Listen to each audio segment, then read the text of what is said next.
Julian Reyes stops mid-stride in his own hallway, breath catching in his throat.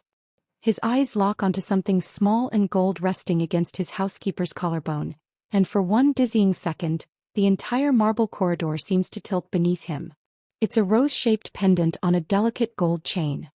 He would know that necklace anywhere in any lighting on any neck, because he watched it disappear into the earth 10 years ago, clasped around his mother's cold throat inside a sealed casket. "Where did you get that?" he says, voice flat, dangerous, cutting through the quiet hum of the mansion's morning routine. Teresa Wynne freezes at the linen closet, a stack of fresh towels still balanced against her hip. Her fingers instinctively rise to touch the pendant, and something in her expression shifts from confusion to a kind of resigned fear she's clearly worn before. "Excuse me, sir?" "The necklace." Julian crosses the hallway fast, cold marble sharp under his bare feet, stopping close enough that she has to tilt her head back to meet his eyes. "That necklace. Where did you get it?" Teresa's hands tremble slightly around the towels, but she doesn't look away, doesn't flinch the way most people do when Julian Reyes decides to loom over them. "It was given to me, sir. A long time ago." "Given to you?" His jaw tightens, a vein pulsing faintly at his temple. "That necklace was buried with my mother. In a sealed casket. 10 years ago. So either you're lying to me or someone dug up my mother's grave, and I promise you neither answer ends well for you." The towels slip from her arms, thudding softly against the runner rug, and her hands fly up in front of her, palms out, a gesture of pure instinctive defense. "I didn't take it from anywhere. I swear to you I would never." "Then explain it." His voice drops lower, colder, the register that has made grown men in his organization go pale and start confessing things they swore they'd take to the grave. "Explain it right now." Teresa's breath comes fast and shallow, but beneath the fear, something steadier surfaces, a kind of quiet resolve that catches Julian off guard. "My mother gave this to me," she says, voice shaking but clear. "On her deathbed. 4 months ago. She told me to keep it safe until I found the family it belonged to." "That's not an answer. That's a story." Julian's fingers curl into fists at his sides. "My mother's necklace does not simply pass from a stranger's deathbed into a maid's hands by coincidence. It's not a coincidence, Mr. Reyes." Teresa's chin lifts despite the tremor still running through her whole body. "My mother worked in this house. Decades ago. She was your mother's caretaker during her final illness." The hallway goes utterly silent. Julian stares at her, the fury in his chest suddenly colliding with something else entirely. A disorientation so total it feels like the floor has genuinely dropped away beneath him. "That's impossible," he says, though his voice has lost some of its earlier certainty. "I remember every person who cared for my mother in her final months. Every nurse. Every name." "Not every name," Teresa says quietly. "Some people work in houses like this one and are never truly seen at all." Julian's mind races backward through 10 years of grief he's kept locked in a room he rarely enters, searching for a face, a name, anything that might match the woman standing in front of him. He finds nothing. And that terrifies him more than any lie could have. "I need you in my study," he says finally, voice rough, stripped of its earlier menace. "No. And you're going to tell me everything from the beginning, and you are not going to leave anything out." Teresa bends down slowly, gathering the fallen towels with hands that are still shaking, and when she straightens, there are tears standing in her eyes that have nothing to do with fear anymore. "I've been waiting 10 years to tell someone this story, Mr. Reyes," she says softly. "I just never expected it would be you standing in this hallway accusing me of theft." Julian doesn't answer. He simply turns and walks toward his study, footsteps echoing off marble that suddenly feels colder than it did 5 minutes ago, his mind consumed by a single unbearable question. If this woman is telling the truth, then his mother's final weeks held secrets his own father never once mentioned in 10 years of silence. And Julian is about to discover exactly how much he never knew about the woman he loved most in the world. Teresa Wynne sits stiffly on the edge of a leather chair in Julian's study, hands folded tight in her lap, the rose pendant catching morning light through tall windows that overlook grounds she spent 6 weeks quietly maintaining. She's 41 years old, though grief and exhaustion have carved lines into her face that make her look older some days and impossibly young on others, depending on the light. She took this job 3 months ago, After burying her mother and losing the small apartment they shared together in Queens, a place that held 20 years of careful, threadbare memories neither of them could ever quite afford to lose. I need context, she says quietly before Julian can speak. Before I explain the necklace. I need you to understand who my mother was. Julian, standing rigid by the window, arms crossed, nods once tightly. Go on. Her name was Lynn. She came to this country with almost nothing, worked as a home health aide for 30 years, cared for dozens of dying strangers with more tenderness than most families give their own. Teresa's voice catches slightly. She used to say that dying people deserved to feel like somebody actually saw them. Not just managed them. Saw them. Julian's jaw tightens, something flickering behind his guarded eyes. 22 years ago she took a private assignment, Teresa continues. A wealthy family, a dying woman, a live-in position that paid better than anything she'd had before.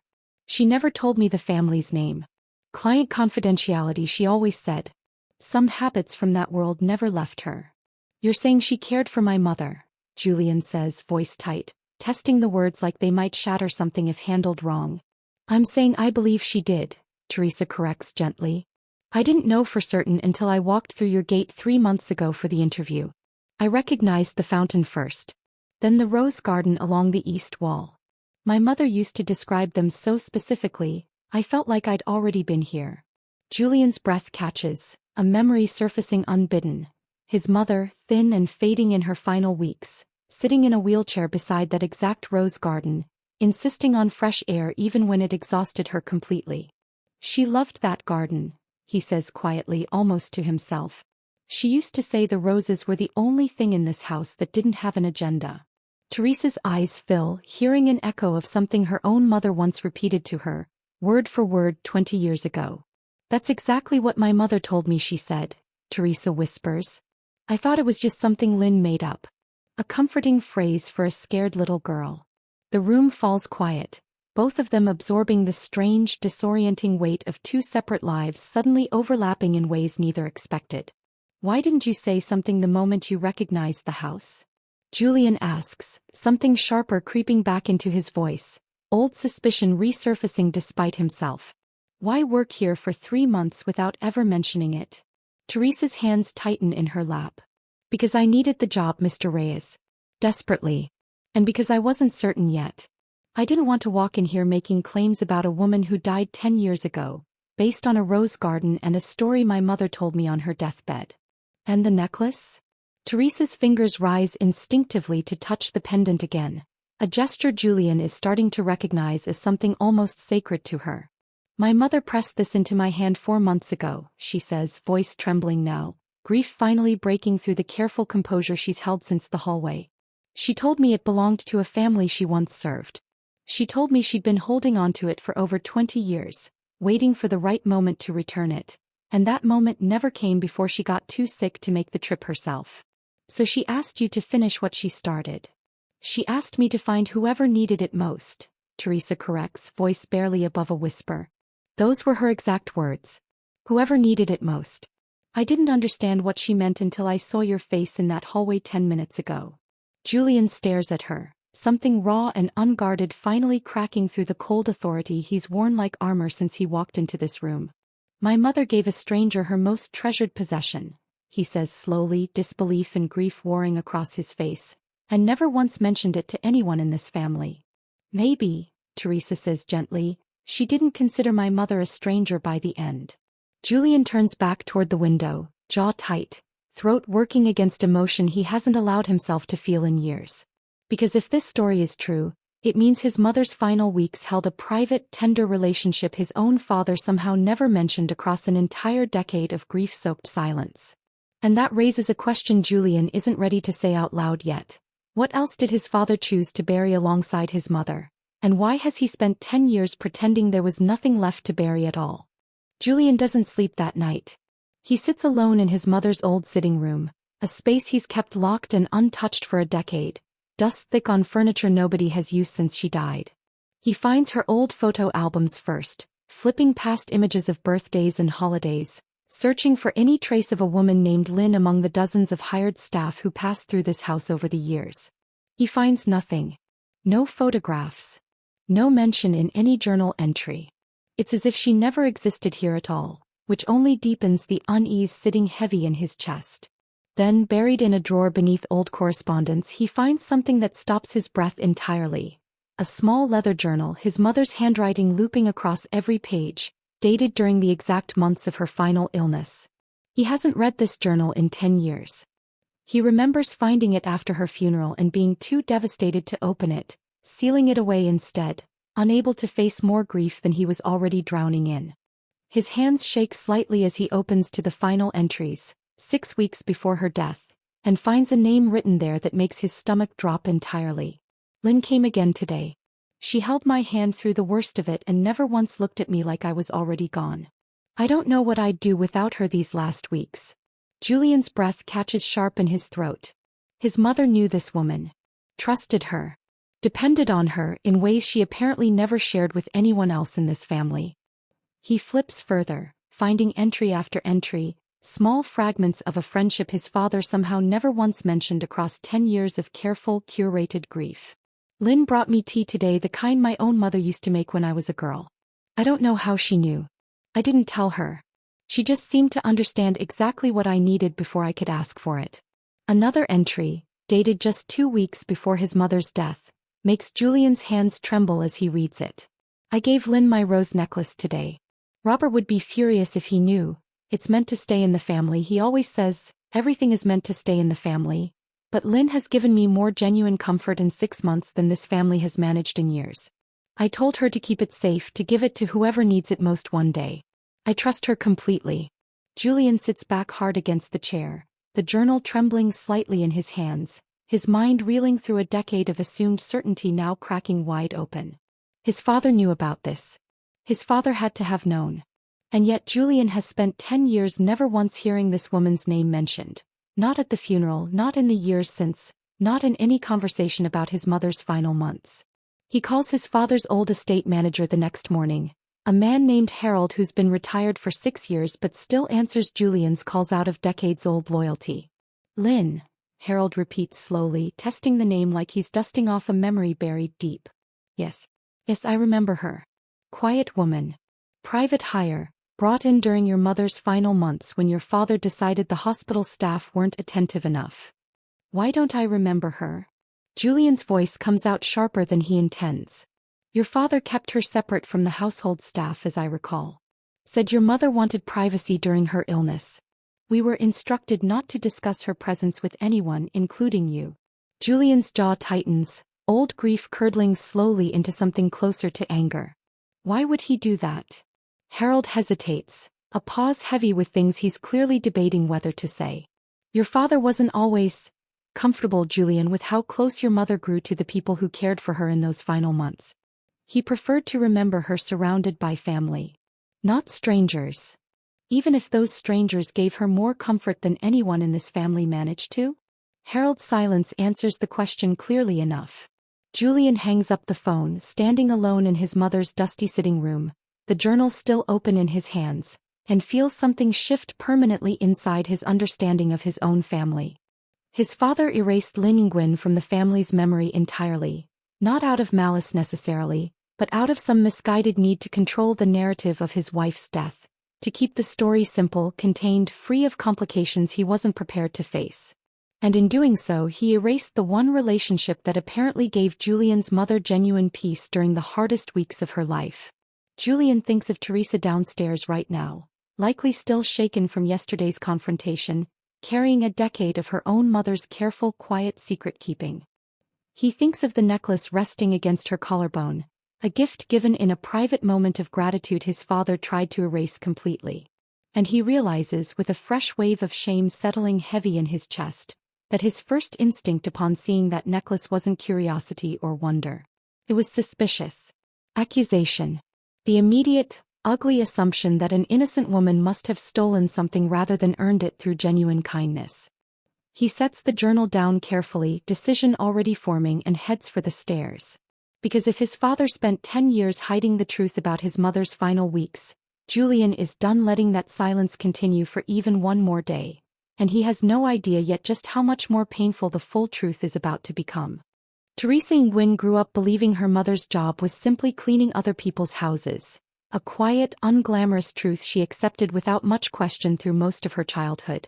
It wasn't until she was 17, sitting beside her mother's hospital bed after a minor surgery, that Lynn finally opened up about the real weight of the work she'd carried for 3 decades. "I don't clean houses, Teresa," her mother told her that day, voice weak but steady, eyes fixed somewhere distant. "I sit with people while they die. That's the actual job. Everything else is just what people are comfortable calling it." Teresa remembers being stunned by the bluntness of it, by the exhaustion etched permanently into her mother's face that she'd never fully understood the source of before. "Doesn't that break you?" she'd asked. "Watching so many people die?" "It would," Lynn said, "if I let myself think of it as watching them die. I choose to think of it as making sure nobody dies feeling alone. That's different. That's something worth doing." Growing up, Teresa remembers her mother returning from long assignments distant and hollow-eyed, needing days to recover before she could fully return to herself. But there was one assignment decades ago that Lynn always spoke of differently, softer, warmer, tinged with a grief that felt distinct from all the others. "There was a woman I cared for once," Lynn told Teresa years later, when Teresa herself was newly married and struggling to understand the weight of caring for someone you love through hardship. "She had more grace in her final months than anyone I've ever met. She used to apologize to me for needing help. Can you imagine that? Dying and still worried about being a burden. What happened to her?" "She died," Lynn said simply, grief flickering briefly across her face even decades later. "But before she did, she gave me something. Something I've kept safe for a very long time, waiting for the right moment." Teresa never saw the necklace during those years. Her mother kept it hidden, tucked away in a small wooden box on her dresser that Teresa understood, without ever being told explicitly not to touch. Then for months ago, everything Teresa believed she understood about her own life collapsed in the span of 6 devastating weeks. Her husband, Marco, died suddenly of a heart attack at 43, collapsing in their small kitchen while making coffee on an ordinary Tuesday morning that gave no warning of what was coming. Teresa remembers the sound most vividly, not his voice, not any final words, just the sharp crack of a mug shattering against tile, and then silence that swallowed the rest of her life whole. "He's my husband," she remembers sobbing to the paramedics over and over, as if repeating it might somehow undo what was already unfolding. He's my husband, please, please." 3 weeks later, still raw from that grief, her mother's own health collapsed suddenly, a stroke that stole her ability to speak clearly within days, leaving Teresa to grieve 2 devastating losses almost simultaneously. "Mama, please," Teresa remembers whispering, gripping her mother's weakening hand in a hospital room that smelled of antiseptic and quiet, encroaching loss. "Please don't leave me too. Please. I can't do this alone. I can't." Lynn, in her final lucid hours, pressed the small wooden box into Teresa's hands with trembling fingers, unable to fully explain through slurred, halting speech, but managing enough words to convey the weight of what she was passing on. "Family," Lynn managed, voice barely audible, gesturing weakly toward the box. "Find them. Give it to whoever needs it most." "What family, Mama?" "I don't understand," but Lynn was already fading, consciousness slipping away faster than Teresa could ask the questions that mattered most, and within 2 days, Teresa was burying her mother beside the husband she'd lost only weeks before. She remembers standing at both graves within the same month, coat pulled tight against October wind, feeling like grief had hollowed out every part of her that used to know how to keep going. The apartment followed soon after. Without Marco's income, without her mother's modest pension, the rent became impossible within 8 weeks, and Teresa found herself packing 2 decades of memories into storage boxes she couldn't afford to keep paying for. She opened the wooden box for the first time 3 days after the funeral, alone in an empty apartment stripped of furniture, and found the rose pendant resting inside, gleaming softly despite decades of careful hiding. Tucked beneath it, a single folded note in her mother's careful handwriting, clearly written years earlier, waiting for exactly this moment. "If you're reading this, I'm gone and I need you to find the Reyes family. Tell them their mother's necklace was never stolen. It was given freely in gratitude by a woman who deserved more comfort than this world usually offers people like us. Give it to whoever needs it most. I trust you to know who that is when you find them."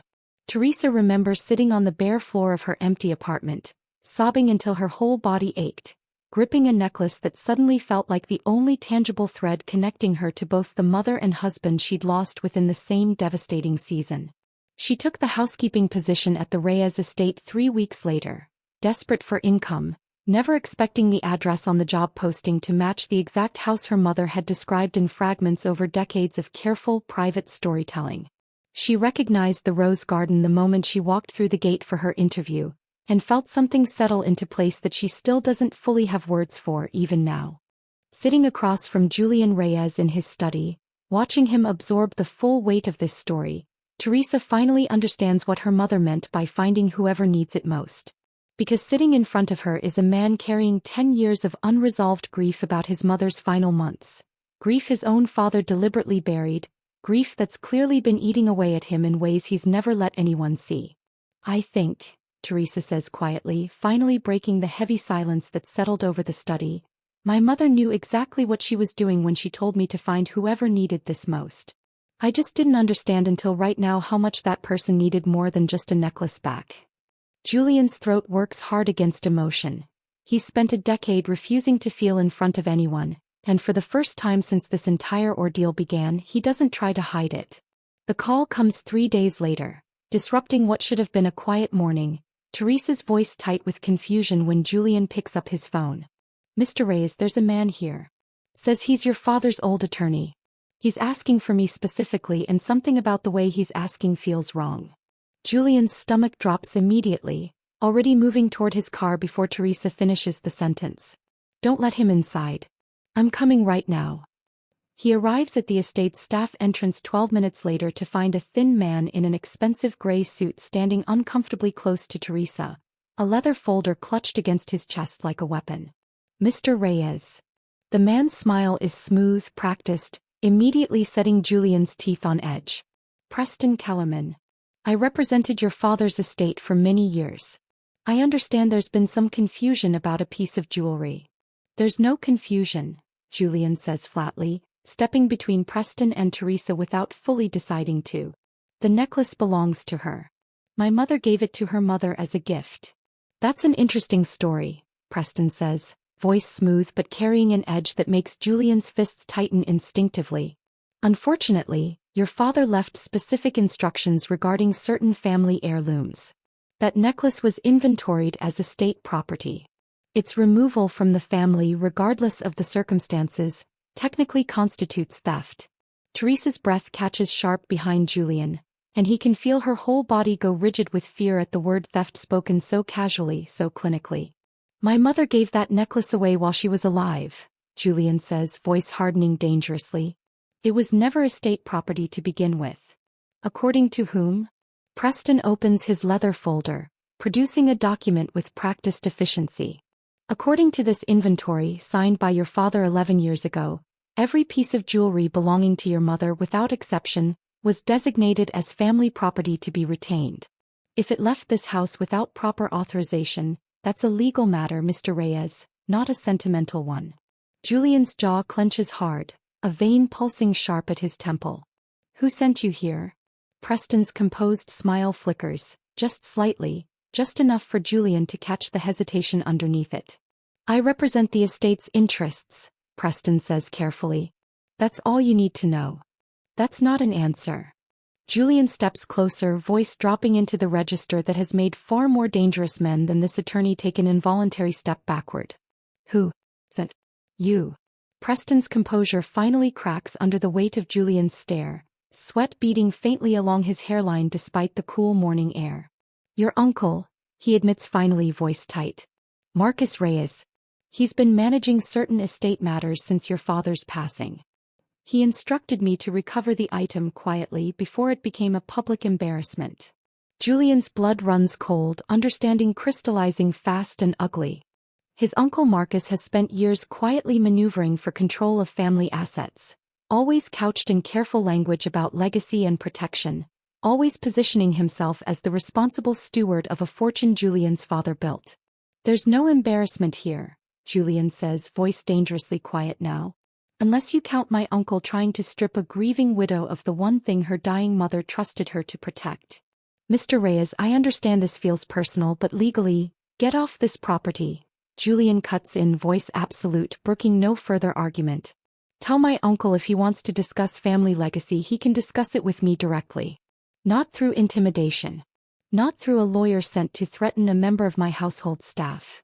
Preston hesitates, calculating whether to push further, but something in Julian's expression finally convinces him the risk isn't worth it.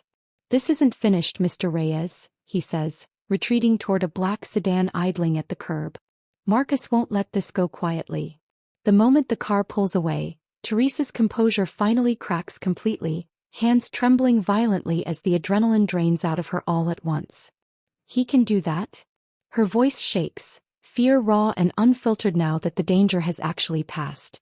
He can just take it? After everything my mother went through to protect it, he can just take it away. No, Julian says firmly, turning to face her directly, voice steady despite the fury still simmering beneath his calm. He can't. Not while I'm breathing. But the document, the estate inventory, was signed by my father, who apparently made a habit of controlling narratives he wasn't comfortable with, Julian says, bitterness sharp in his voice. That inventory doesn't account for gifts my mother gave freely in gratitude, while she was still alive and fully capable of making her own decisions. Teresa's eyes fill, exhaustion and fear and something dangerously close to hope all warring across her face at once. Why does your uncle even care about one small necklace? She asks. It's not valuable enough to matter financially, not compared to everything else this family owns. Julian's expression darkens further, pieces clicking into place with sickening clarity. It's not about the necklace, he says slowly. It's about control. If my mother could give something away without my father's permission, without the family's oversight, it means she had autonomy my uncle has spent years pretending never existed. It means the family narrative he's built, dutiful wife, obedient family, everything staying carefully within bounds, isn't entirely true. So he'd rather intimidate a grieving widow than let that narrative crack. Exactly. Julian's fists clench at his sides. And I'm done letting him control narratives that were never his to control in the first place. He pulls out his phone immediately, already dialing, voice hardening back into the command that makes his entire organization move without question. Marcus, he says the moment the call connects, no greeting, no preamble. We need to talk. Today.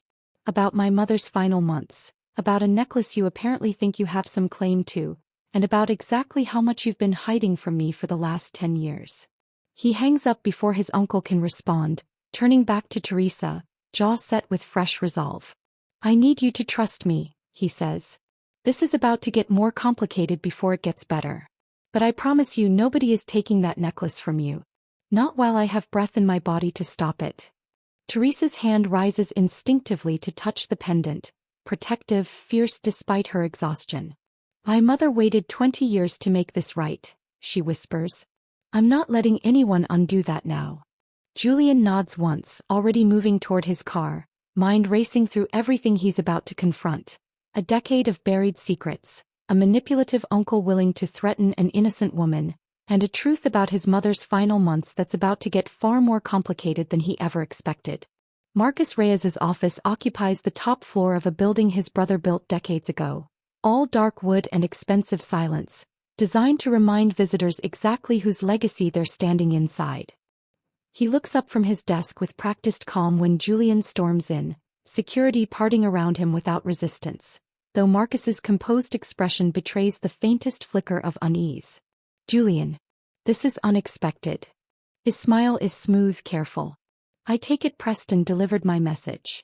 You sent a lawyer to threaten a grieving widow over a necklace, Julian says flatly, closing the office door hard behind him. Over my mother's necklace. Explain that to me right now.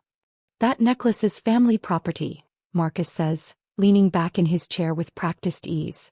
I'm simply protecting what belongs to this family, the way I've always done since your father passed.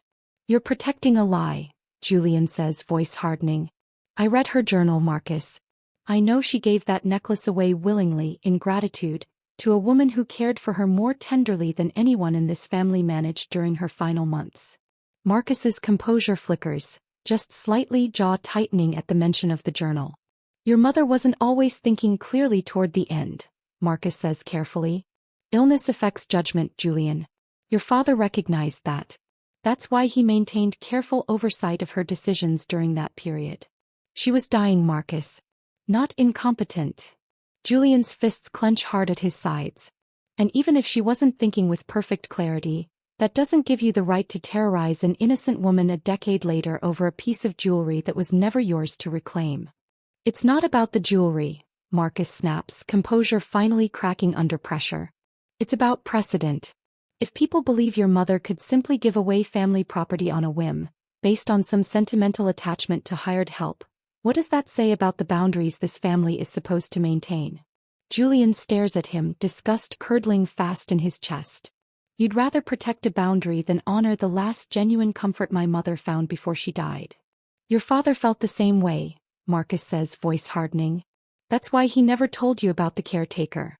Why did he kept her separate from the family entirely? He didn't want your mother's memory complicated by outside attachments. Julian's breath catches sharp, something cold settling in his chest. You knew about Lynn the entire time, he says slowly. You knew, and you let me believe for 10 years that I understood everything about my mother's final months. I protected the family narrative, Marcus says, unrepentant. The same way I'm trying to protect it now. There's no narrative worth protecting if it requires erasing the one relationship that gave my mother genuine peace, Julian says, voice shaking now with barely restrained fury. You didn't protect anything, Marcus. You just made sure her death fit a story you were comfortable telling. Marcus's jaw tightens, defensive anger finally surfacing fully. Careful, Julian. I've managed this family's affairs for 10 years while you were still learning how to run it. Don't forget who kept things stable while you found your footing. Keep things stable, Julian repeats, voice dangerously quiet now. Is that what you call sending a lawyer to threaten a widow who just lost her husband and her mother within the same devastating month? Marcus's silence answers clearly enough. I want the inventory document, Julian says, voice absolute, brooking no argument. The one Preston showed Teresa. I want it destroyed publicly so there's no ambiguity about her right to keep what my mother gave her freely. And if I refuse? Julian's expression goes cold, something in his bearing shifting into the version of himself that has made grown men across the city genuinely afraid. Then I start asking harder questions about exactly how you've been managing this family's affairs for the last 10 years, Julian says. I start looking at every decision you've made, every asset you've controlled, every narrative you've quietly constructed while I was too grief-stricken to look closely enough. And I promise you, Marcus, I will find things you don't want found. Marcus's face pales slightly, understanding the threat isn't idle. You'd tear this family apart over a necklace, he says, voice tight. No, Julian says. You already tore it apart 10 years ago when you decided my mother's genuine gratitude toward a stranger was something to hide rather than honor. I'm just done letting that silence continue. The room stretches taut with tension, Marcus's calculation visibly shifting as he weighs his options and finds none of them favorable. Fine, he says finally, reaching into his desk drawer, producing the original signed inventory document with visible reluctance. Take it. But this doesn't end here, Julian. There are other assets, other decisions. We'll discuss those separately. Julian cuts in, already taking the document, already turning toward the door. Today is about my mother's memory. About making sure the one person who honored it correctly isn't punished for someone else's dishonesty. He leaves without another word, a document clutched tight in his hand, and doesn't stop moving until he's back at the estate, standing in the study where this entire reckoning began 3 days ago. Teresa is waiting there, exactly where he asked her to be, exhaustion and worry etched deep into her expression. It's done, Julian says, holding out the inventory document. Nobody can claim that necklace ever again. Nobody can threaten you over it again. Teresa's hands tremble as she takes the document, reading the words that once threatened everything her mother sacrificed to protect. You destroyed his claim, she whispers, disbelief thick in her voice. For me. For a woman you'd known for exactly 3 days. For my mother, Julian corrects gently. And for the truth she deserved to have honored, not buried under someone else's discomfort. Teresa's eyes fill, tears finally spilling over after days of held-together fear and grief. Thank you, she whispers. For seeing what my mother saw. For understanding that this was never about theft. Julian's throat works hard against emotion he spent a decade refusing to feel. You didn't just return something that belonged to my family, he says quietly. You gave me back a version of my mother I never knew I was missing. That's worth more than any inventory document could ever measure. 2 weeks later, the mansion feels different in ways Julian struggles to fully articulate, though he notices it most clearly in the mornings, when sunlight spills across the east hallway and Teresa hums quietly while arranging fresh flowers near his mother's old sitting room. He's had the room reopened, aired out, the dust finally cleared from furniture that sat untouched for a decade, and Teresa has taken to placing fresh roses there every few days, an instinct she says she inherited without ever consciously deciding to. My mother always said fresh flowers make grief feel less permanent, Teresa explains one afternoon, arranging a small vase near the window seat where Julian's mother once sat wrapped in blankets, gazing out at the garden she loved. Julian finds himself in that room more often now, not to grieve exactly, but to simply exist inside a space that finally feels honest instead of frozen. I found more entries, he tells Teresa one evening, the leather journal open on his lap as they sit together in comfortable, easy silence. About your mother. About the songs she used to hum while she worked. My mother wrote that they reminded her of something safe, something from childhood, though she could never place exactly what. Teresa smiles, soft and surprised. My mother used to hum an old Vietnamese lullaby. She sang it to me my entire childhood. I still don't know all the words, just the melody. Would you hum it now? Teresa hesitates, then closes her eyes and a quiet, haunting melody fills the room, imperfect and unpolished but achingly tender. Julian listens with his eyes closed too, imagining his mother in her final weeks, finding comfort in exactly the same sound, and feels something in his chest finally loosen after 10 years of careful, guarded grief.